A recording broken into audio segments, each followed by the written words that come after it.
قرآن مجید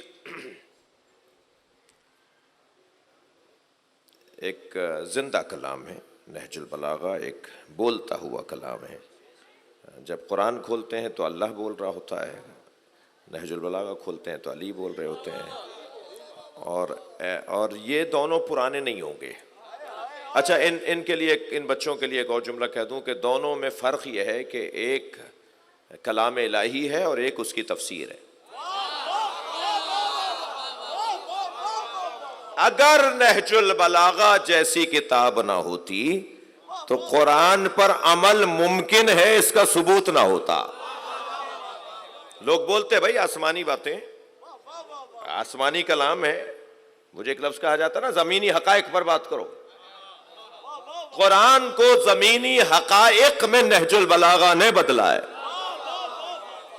یہ زمین والوں کے لیے نازل ہوا ہے نا کلام، یہ زمین والوں کے لیے۔ قرآن زمین پر نازل ہوا ہے، قرآن نازل ہوا ہے، قرآن منزل ہے۔ میں ابھی دو زینے چڑھ کر بیٹھا ہوں، اسے نزول نہیں کہتے، اتروں گا تو اسے نزول کہا جاتا ہے۔ جو اپنی جگہ سے نیچے آئے اسے نزول کہا جاتا ہے۔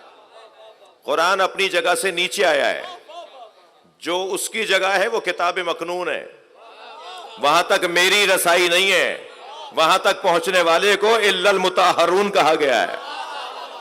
لا یمسہ الا المطہرون، کتاب مکنون، فی کتاب مکنون لا یمسہ الا المطہرون۔ وہ جو کتاب مکنون ہے، وہ جو لوح محفوظ پر ہے۔ اچھا، لوح محفوظ بھی میں اپنے سمجھنے کے لیے کہہ رہا ہوں، ورنہ لوح محفوظ نہیں ہے وہ کتاب مکنون منزل ہی کچھ اور ہے، جگہ ہی کوئی اور ہے، مگر اتنا طے ہے کہ وہ کتاب مکنون ہے، منزل نہیں ہے۔ وہ ٹھہرا ہوا کلام جس تک پہنچنے کے لیے صاحبان طہارت چاہیے، اسے کوئی مس نہیں کر سکتا سوائے اس قرآن کو تو روزانہ عدالت میں اٹھایا جاتا ہے۔ یہ قرآن منزل جو ہے، یہ کتاب منزل جو ہے، اسے تو اور پھر قرآن وہاں کہہ رہا ہے کتاب مکنون کو کوئی ہاتھ نہیں لگا سکتا، مس نہیں کر سکتا۔ یہ مس سے بدنی مراد نہیں ہے، مس سے ذہنی مراد ہے۔ قرآن کو کوئی نہیں سمجھ سکتا۔ بھائی اگر میری اب تک کی بات روشن تر ہونے کے لیے میں ایک مثال کا سہارا لے لوں، روزانہ علامہ اقبال، مثال دے رہا ہوں، روزانہ علامہ اقبال نماز فجر کے بعد قرآن کی تلاوت کرتے تھے۔ ایک دن ان کے ابا ان کے برابر سے گزرے، کہنے لگے بیٹا کیا پڑھ رہے ہو؟ کہا قرآن۔ کہا قرآن تو قلب مصطفیٰ پہ اترا ہے، ان کے علاوہ کوئی سمجھ ہی نہیں سکتا۔ تو کہنے لگے کیا مطلب ہے، قرآن نہیں پڑھوں پھر میں؟ کہنے لگے نہیں پڑھو ضرور، مگر قلب مصطفیٰ میں جگہ بناؤ۔ کہنے لگے قلب مصطفیٰ میں کیسے جگہ بنے گی؟ کہنے لگے فاطمہ کو راضی کرو، صلوات پڑھیں محمد و آل محمد پر۔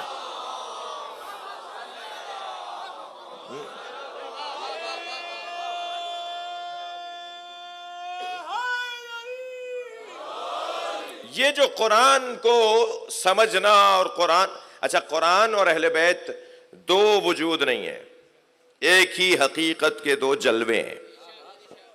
یہ ایک ہی حقیقت کے دو جلوے ہیں۔ ائمہ اہل بیت کے القاب میں ایک لقب ہے، معرفت کی باتیں اور محبت کی باتیں اور اہل بیت سے قرب بڑھانے کے لیے مجلس اعزا کا ہدف ہے نا کہ ہمارا مقام معرفت بہتر ہو، ہم ان سے قریب ہو جائیں، اور ان سے قریب ہوں گے تو خود بخود اللہ سے قریب ہوں گے۔ ہر نماز، ہر روزہ، ہر عبادت کا ایک ہی فلسفہ کہ قربتاً اللہ، تو کسی طرح قربتاً اللہ وہ ممکن ہی تب ہے کہ جب تک ان سے قرب نہیں ہوگا وہاں قرب نہیں ہوگا۔ تو قربہ کی محبت اور مودت کو اللہ نے واجب قرار دیا ہے۔ یہ ایک حقیقت کے دو جلوے ہیں، اور یہ میں نہیں کہہ رہا بلکہ کچھ اقوال، کچھ فرامین، کچھ پیغامات ایسے ہیں جن سے یہ نتیجہ ہے۔ مثلاً ائمہ اہل بیت کا ایک لقب ہے ایبت و علم اللہ، ایبت و علم اللہ، اللہ کا علم جہاں رکھا ہوا ہو اس جگہ کو اہل بیت کہتے ہیں۔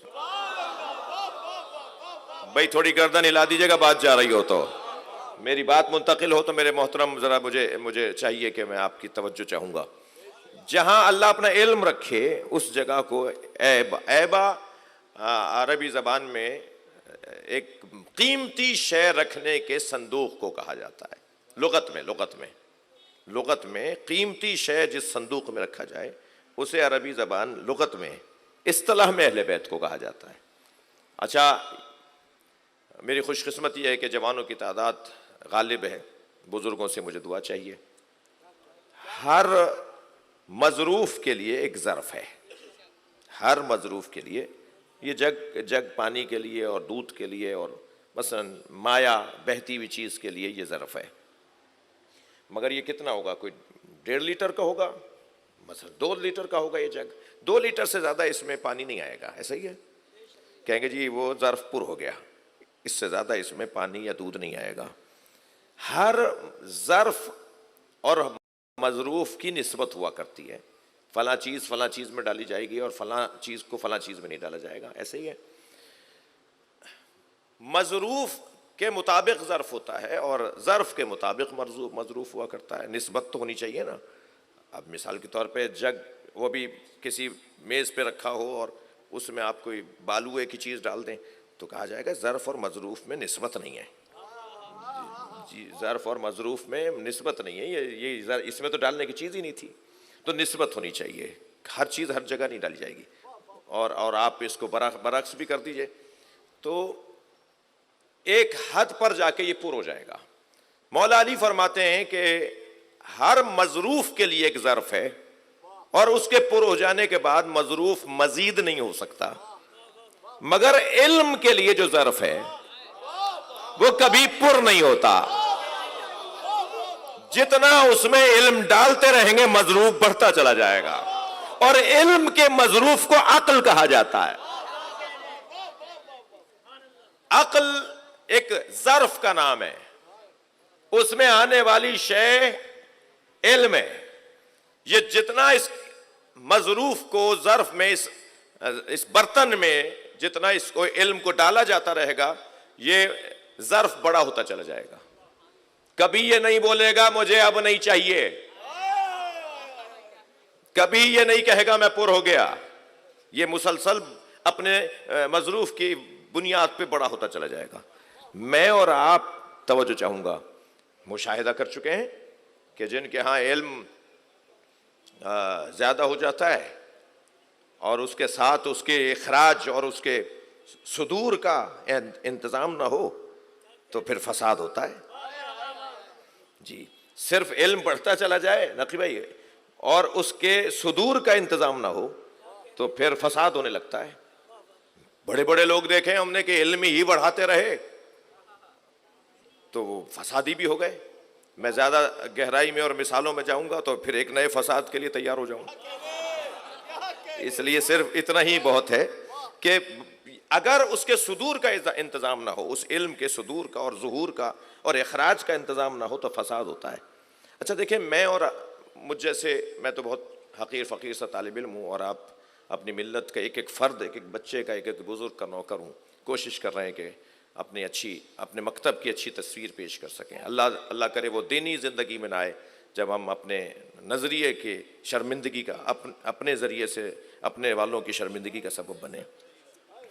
لیکن جو بزرگ علماء ہیں، جو دانشور ہیں، بڑے پڑھے لکھے لوگ ہیں، ان کو دیکھا جا رہا تھا انہوں نے لکھا کیا ہے، کتنی، بھائی فلاں نے 25 کتابیں لکھی، فلاں نے 50 کتابیں لکھی، 10 ترجمے ہیں اور 20 ان کی تالیفات ہیں، اتنا کچھ لکھ کر گئے۔ بھائی بہت بڑے عالم تھے، علامہ مجلسی 110 جلدی تو ایک ہی کتاب لکھ کر گئے، جبکہ ان کی تو اور بھی 10 کتابیں ہیں، صرف ایک کتاب 110 جلدوں میں ہے ان کی، بحر الانوار۔ تو بہت بڑے عالم تھے بھائی، بہت کچھ لکھ کے چلے گئے۔ بھائی دنیا کے سارے بڑے عالموں کو گھوٹ کر ایک جگہ کر دیں، کوئی حضرت آدم سے تو بڑا عالم نہیں ہے، انہوں نے کون سی کتاب لکھی؟ حضرت ابراہیم سے بڑا تو کوئی نبیوں کے زمانے میں کوئی عالم نہیں تھا، انہوں نے کون سی کتاب لکھی؟ بھائی اور آگے بڑھی ہے، سرکار دو جہاں نے کون سی کتاب لکھی؟ سرکار نے تو کبھی قلم ہی ہاتھ میں نہیں لیا۔ بھائی 2 چیزوں کو نبی نے ہاتھ نہیں لگایا، ایک تلوار، ایک قلم۔ تلوار کا ہاتھ نہ لگانا تو بنتا ہے، اس لیے کہ رحمت للعالمین کے ہاتھ میں تلوار جچتی نہیں ہے۔ جو رحمت للعالمین ہو اور تلوار بھی کھینچے ہوئے ہو، یہ کیسے ہوگا؟ جی، قلم سرکار نے ہاتھ میں کیوں نہیں لیا؟ سرکار نے قلم کو ہاتھ میں کیوں نہیں لیا؟ پہلے تو ایام کیونکہ شہادت امام زین العابدین علیہ السلام کے بھی ہیں، تو دل کر رہا ہے کہ اس منزل بیان پر امام سجاد کی ایک روایت آپ کو ہدیہ کر دوں. کسی نے آ کر میرے مولا سجاد سے کہا مولا لوگ کہتے ہیں کہ نبی کو لکھنا نہیں آتا تھا. بھائی واضح رہے, میں نے کہا قلم ہاتھ میں نہیں لیا, یہ نہیں بولا میں نے کہ لکھنا نہیں آتا تھا. اس ممبر سے اس زبان میں بات ہی نہیں ہوتی.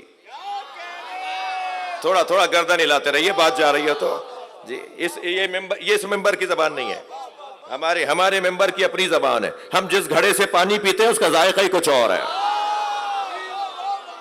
صلوات پڑھیں محمد و آل محمد پر. امام سے کسی نے کہا کہ مولا لوگ کہتے ہیں کہ نبی امی تھے. حضرت فرمایا امی کا کیا مطلب لیتے ہیں لوگ, کیا انہیں لکھنا نہیں آتا تھا؟ جی. حضرت فرمایا وائے ہو ایسے لوگوں پر جو ایسا سوچتے ہیں, وائے ہو ایسے لوگوں پر جو ایسا سوچتے ہیں کہ انہیں لکھنا پڑھنا نہیں آتا تھا. حضرت فرمایا, اب امام سجاد کی تفسیر آیت کی تفسیر سنیے.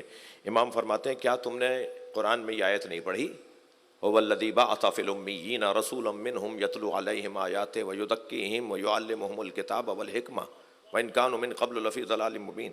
تم نے کیا قرآن میں یہ آیت نہیں پڑھی کہ اللہ نے اپنے نبی کو بھیجا ہے 4 کاموں کے لیے؟ سب سے پہلا کام یتلو علیہم آیاتہ, وہ آیات قرآن کی آیات الہی کی تلاوت کرنے آئے ہیں. ویزکیہم, اور تزکیہ نفس اور تربیت بشر کرنے آئے ہیں. ویعلمہم الکتاب والحکمہ, اور کتاب اور حکمت کی تعلیم کے لیے آئے ہیں. کہا مولا پڑھا ہے. تو حضرت فرمایا تو پھر تم کیسے کہہ سکتے ہو, کوئی کیسے کہہ سکتا ہے کہ انہیں لکھنا پڑھنا نہیں آتا تھا؟ کہ مولا اور واضح فرمایا. حضرت فرمایا تم نے نہیں پڑھا یعلمہم الکتاب, یا کتاب سے مراد کتابت ہے, وہ لکھنا سکھانے آئے ہیں. جسے لکھنا سکھایا اسے علی کہتے ہیں. صلوات پڑھیں محمد و آل محمد پر. مولا نے یہاں کتاب سے مراد کتابت لی ہے. امام سجاد نے وہ کتاب یعنی کتابت کی تعلیم دینے آئے, ورنہ آیات قرآن کی تعلیم, اگر کتاب سے مراد قرآن تو وہ ہو گیا یتلو علیہم آیاتہ, وہ آیات کی تلاوت کرنے آئے. وہ تو آیات کی تلاوت کریں گے, تعلیم دینے آئے. یہ تعلیم کس چیز کی دینے آئے؟ کتابت کی, لکھنا سکھانے. جو خود اللہ کا قلم ہو. نون والقلم وما یسطرون, قسم ہے نون قلم کی اور ان سطروں کی جو اس قلم سے لکھی جاتی ہیں. وہ قلم کون ہے؟ سرکار فرما رہے ہیں اول ما خلق اللہ نوری, سب سے پہلے اللہ نے مجھ مصطفیٰ کے نور کو بنایا. صفحہ پلٹا تو ایک اور حدیث نظر آئی, اول ما خلق اللہ العقل, اللہ نے سب سے پہلے عقل کو خلق کیا. صفحہ پلٹا تو ایک اور حدیث نظر آئی, اول ما خلق اللہ القلم, اللہ نے سب سے پہلے قلم کو خلق کیا. بھائی ایک ایسے بیان اور ایسے موڑ پر اور ایسے بیان پر آ پہنچا ہوں کہ میرا دل کر رہا ہے کہ میں کچھ ہدیے دیتا چلا جاؤں. اول ما خلق اللہ نوری, اول ما خلق اللہ العقل, اول ما خلق اللہ القلم. یہ حدیث کا تضاد ہے. یا نور پہلے بنا, یا عقل پہلے بنی, یا قلم پہلے بنا. یہ 3 باتیں خود سرکار کیوں فرما رہے ہیں؟ یہ حدیث کا تضاد نہیں ہے, حدیث ایک کی دوسری تفسیر ہے. جو نور مصطفیٰ ہے وہی عقل ہے, جو عقل ہے وہی قلم ہے. لہذا سب سے پہلے اللہ نے جس قلم کو بنایا اسے محمد کہتے ہیں. ایک ایسی حدیث ہدیہ کرنے جا رہا ہوں جو میں نے شاید مجھے یاد نہیں آ رہا کہ میں نے کوئی 10 سالوں میں پڑھی ہو, میں آپ کو ہدیہ کرنے جا رہا ہوں. اول من کتب بالقلم, سب سے پہلے جس نے قلم سے لکھا وہ ادریس, وہ حضرت ادریس علیہ السلام ہے. حدیث سنا رہا ہوں, اول من کتب بالقلم وہ ادریس, کتب بالقلم علیہ, سب سے پہلا لفظ علی لکھا. بھائی محنت کرو نا, فضائل لے کر آؤ نا, صلوات پڑھیں ذرا محمد و آل محمد پر.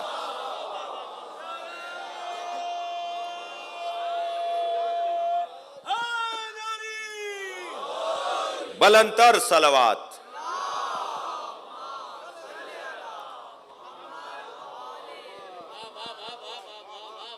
توجہ کر لیا آپ نے؟ اچھا اگر ہم یہ لے لیں کہ قلم نور مصطفیٰ اور پہلی تحریر علی, جس قلم سے علی لکھا جائے وہ قلم محمد, جس سے پہلی تحریر لکھی جائے والی، تو پھر یہ حدیث سمجھ میں آ جاتی ہے، انا والی من نور واحد۔ دیکھیں نا حدیثیں حدیثوں سے کیسے جڑ رہی ہیں، کیسے ایک حدیث دوسرے حدیث کو اور کھولتی چلی جاتی ہے، ایک دوسرے کی تفسیر کرتی نظر آتی ہے۔ دقت چاہوں گا، سرکار نے قلم جو ہاتھ میں نہیں لیا، وہ یہ وجہ نہیں تھی کہ معاذ اللہ لکھنا نہیں آتا تھا، یہ وجہ نہیں تھی، وہ وجہ کچھ اور ہے، اور وہ وجہ یہ ہے کہ اگر ایک مرتبہ بھی کس نے، اچھا مولا علی نے تو دیکھا، جی بی بی خدیجہ نے تو دیکھا، سیدہ نے تو دیکھا کیسے لکھتے ہیں، کیسے لکھاتے ہیں، کیسے سمجھاتے ہیں، مگر اگر ان لوگوں نے ایک مرتبہ بھی، جن لوگوں کا کام ہی دیکھ کر کچھ اور دیکھنا ہوتا ہے، اگر ان لوگوں نے ایک مرتبہ بھی نبی کو لکھتے ہوئے دیکھ لیا ہوتا تو کہتے قرآن انہوں نے لکھا ہے، اللہ کا کلام ہے، اللہ ہی کا رہے، ہم قلم کو ہی ہاتھ نہیں لگائیں گے۔ صلوات پڑھیں محمد و آل محمد پر۔